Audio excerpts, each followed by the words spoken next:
E aí galera, tudo beleza? Vambora? E aí, tá fazendo Enem, tá estudando no ensino médio, no ensino fundamental, quer saber um pouco mais sobre população brasileira e mundial? Então me segue, vambora que eu vou te dar algumas dicas na aula de hoje, beleza? Então vamos nessa. Galera, a primeira coisa que a gente tem que se ligar é o seguinte: como que essa população no mundo está crescendo? Perfeito?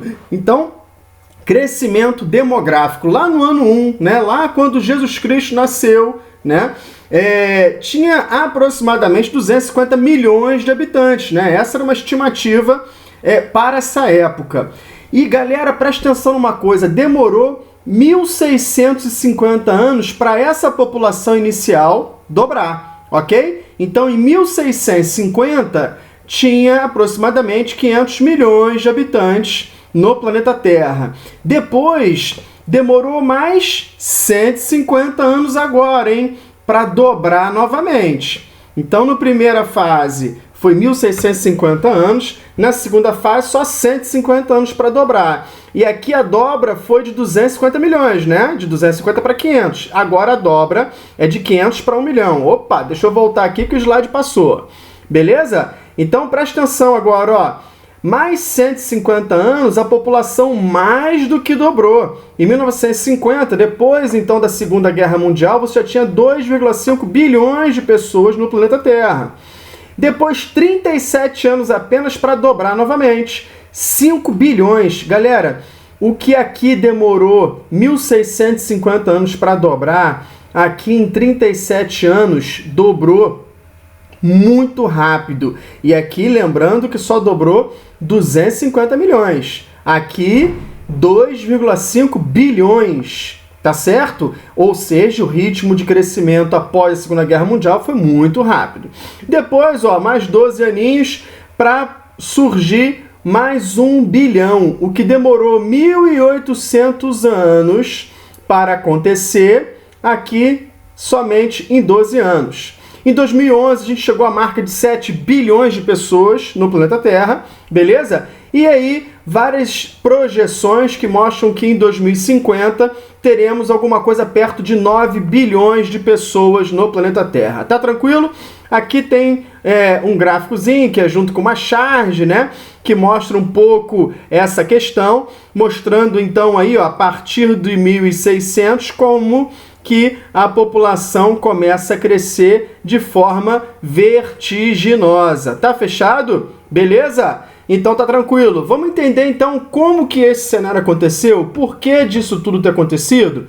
Vamos lá então para os indicadores demográficos. O primeiro indicador demográfico é a taxa de natalidade. Todo mundo já deve ter ouvido falar, né? Então é o número total de nascimentos em uma população de acordo com o total dessa população, tá? Em um dado espaço-temporal, que de um modo geral, pessoal, é um ano.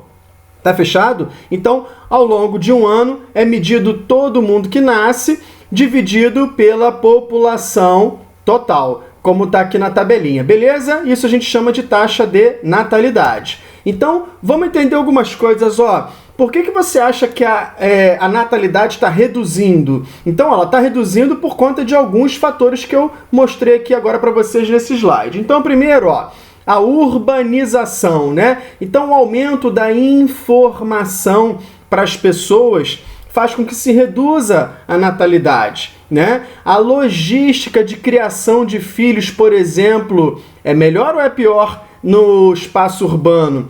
É mais difícil você cuidar de filhos, você transportar os filhos, né? O poder de consumo no espaço urbano é muito maior, isso então acaba gerando aqui esse segundo fator, ó, um custo de vida mais elevado, a escola é mais cara, o transporte é mais caro, as roupas são mais caras, automaticamente você vai ter aí maior dificuldade de ter um número maior de filhos, né? Maior incremento das mulheres também no mercado de trabalho. Se como o custo de vida é mais elevado, as mulheres vão ter que trabalhar ainda mais fora de casa para poder conseguir melhorar a renda da família. Consequentemente, você vai ter aí, ó, um investimento muito maior das mulheres no mercado de trabalho, consequentemente dificultando com que as mesmas, e principalmente o núcleo familiar, você tenha um número expressivo de filhos, tudo bem? avanço dos métodos contraceptivos, principalmente, e foi revolucionário a partir de 1960, né, com a criação da pílula anticoncepcional, tudo bem? Um dos melhores métodos contraceptivos atualmente utilizados, a pílula anticoncepcional, tá certo? E foi criada em 1960. Então não foi à toa que em 1960 você teve uma década de grande revolução feminista, né, com diversos fatores aí sociais, econômicos, de empoderamento feminino, que fez com que então você pudesse dar essa garantia de reprodução para as mulheres. As mulheres agora vão poder escolher se vão ter filhos ou não, ok?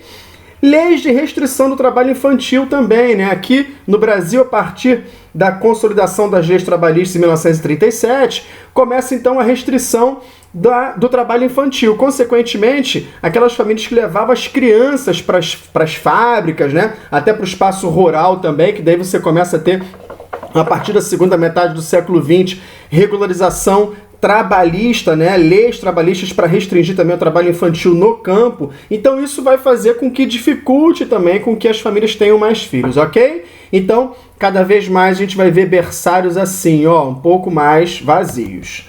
Taxa de mortalidade, galera, então se aplica na mesma dinâmica da natalidade, só que com óbitos, né? Então o número total de óbitos é uma população de acordo com o total de população, tá certo? Num espaço temporal. Então também, mais uma vez, em média, a maior parte das pesquisas abordam um ano, tá? Então, ao longo daquele ano, no ano de 2018, no ano de 2019, no ano de 2015, né? Mas pode ter pesquisa que pode pegar, então, algumas variações temporais aí, tá certo? Beleza. Aqui eu vou dar uma dicasinha, né, que eu vejo bastante, né? Muita gente escrevendo, postando, falando ao celular e dirigindo ao mesmo tempo. Galera, não faça isso, isso provoca muita morte. Tá fechado? Então, vamos seguir. Taxa de natalidade e mortalidade já foi. E aí, automaticamente, a gente chega em crescimento vegetativo, né? O que vai ser esse crescimento vegetativo? É a diferença entre a taxa de natalidade e a taxa de mortalidade. Então, o que acontece? Vai pegar todo mundo que está nascendo, menos todo mundo que está morrendo. Se tiver mais gente nascendo do que morrendo, o crescimento vegetativo ele é positivo. Se tiver mais gente, morrendo do que nascendo, esse crescimento vegetativo ele é negativo. Tudo bem? Pessoal, migração tem alguma coisa a ver com isso? Tem a ver com isso. Você tem que ficar atento. Por quê? Porque se sair pessoas nessa população, porque eu estou imaginando crescimento vegetativo aqui, todo mundo que nasce, todo mundo que morre, mas as pessoas que saem daquela população e as pessoas que chegam nessa população, né? Então você tem que ter um cuidado, ok? De análise, tá fechado? Então vamos entender que migração é essa? Vamos lá. Migração é o deslocamento de pessoas com fixação de residência. Aqui, ó, eu não coloco como que é esse deslocamento, qual é a distância desse deslocamento e por quanto tempo. Migração, você tem que lembrar sempre isso. Deslocou para fixar residência, maravilha, tá fazendo migração. Deslocou e não fez fixação de residência, não constituiu moradia, você está fazendo qualquer outra coisa menos migração, tá certo? Você está fazendo turismo, você está fazendo qualquer outro deslocamento que não seja migração. Tá fechado? Então, beleza. Vamos lá. Vamos entender essas duas questões aqui que muitos alunos confundem pra caramba e eu vou te dar uma dica super especial agora para você nunca mais confundir isso, beleza? Emigração e imigração. Emigração é a saída das pessoas da sua origem. Imigração é a chegada das pessoas à sua origem. Lembra aqui, ó, todos dois, ó, migração, migração. Um começa com a letra E, outro começa com a letra I. É de quê? Eu sempre dou essa dica para meus alunos arrebentam com relação a isso. É de exportação. O produto exportado é um produto que é fabricado no seu país e vai para outro país, ok? Então a imigração é exatamente isso. É uma pessoa que sai, por exemplo, daqui do Brasil e vai para o Japão. Vamos imaginar o seguinte, essa pessoa emigrou do Brasil, ok? No caso de imigração, a mesma coisa aqui, ó, importação. Lembra da palavra importação, tá certo? Ou seja, um produto importado é um produto que é produzido no seu país? Não, é um produto que é produzido no outro país. No caso aqui de pessoas, a gente está falando de produção, obviamente, né? Mas a gente está fazendo essa articulação aqui. E aí, automaticamente, você lembra de importado um produto que é feito em outro país e vem para o seu país, é a mesma coisa um imigrante, é um cara que não nasceu naquela localidade, mas está naquela localidade. Ok? Fechado? Principais causas da migração, galera: mercado de trabalho, tratamento de doenças, estudos, perseguições políticas, religiosas, guerras, vários outros fatores, né, fazem com que pessoas saiam de algum local e se direcionam para outro local para morar. Tá fechado até aqui? Agora, ó, cola comigo, ó, mercado de trabalho é hoje e já tem algumas décadas, beleza? É a principal causa de migração hoje internacional. Tá fechado? É o mercado de trabalho. Então vamos continuar aqui com os indicadores demográficos e vamos trazer a taxa de fecundidade.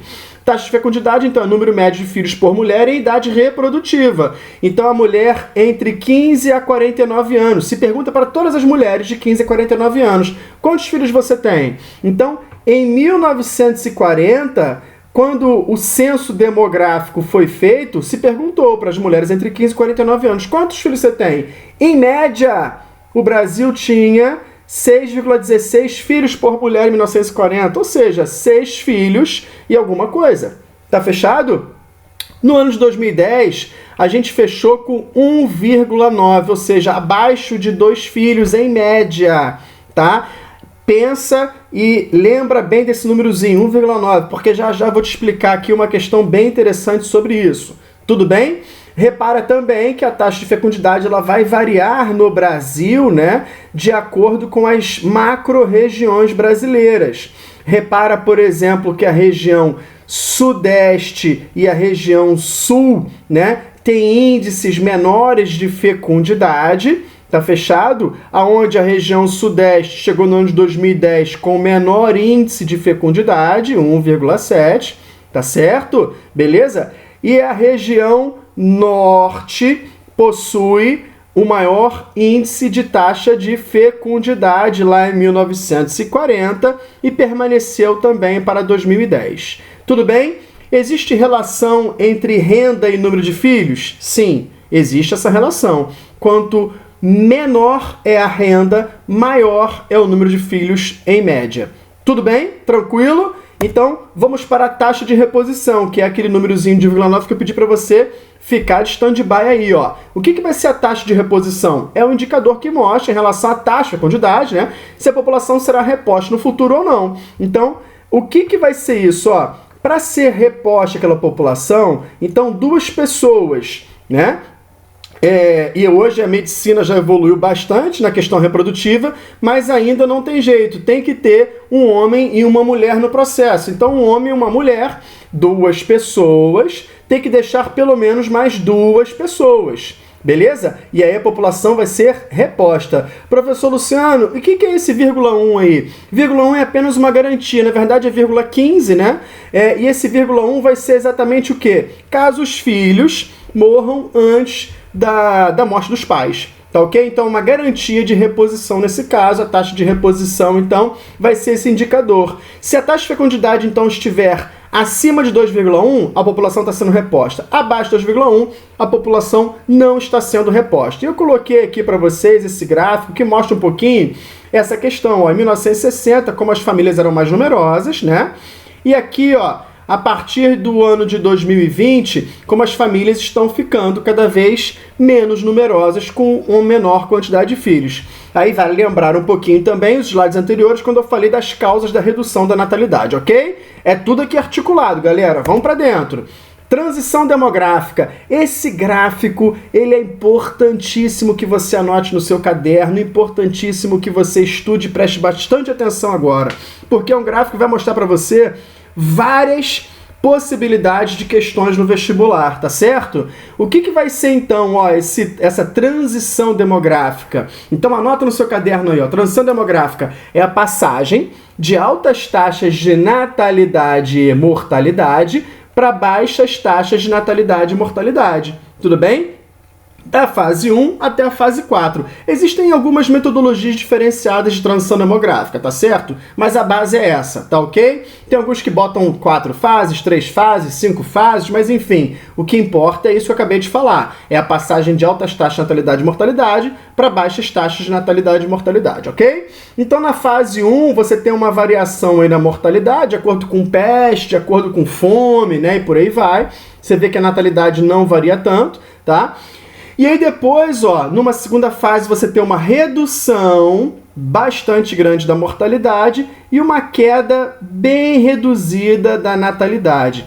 Essa segunda fase aqui é a fase onde você vai ter a maior quantidade de pessoas crescendo em uma população. Lembra quando, lá no primeiro slide, quando eu mostrei para vocês, a partir de 1950, né? Então, a partir da Segunda Guerra Mundial, você tem um grande crescimento da população, a gente chama isso de boom populacional, ou até baby boom também, né? O que é isso, então? Ó, é quando você só tem crescimento da população quando a mortalidade cai, e não quando a natalidade sobe. Repara que nesse caso aqui, ó, a natalidade não está subindo, as pessoas não estão tendo mais filhos, e sim a mortalidade está reduzindo. Então, lembrando de crescimento vegetativo, a gente consegue configurar muito bem aqui essa segunda fase, ok?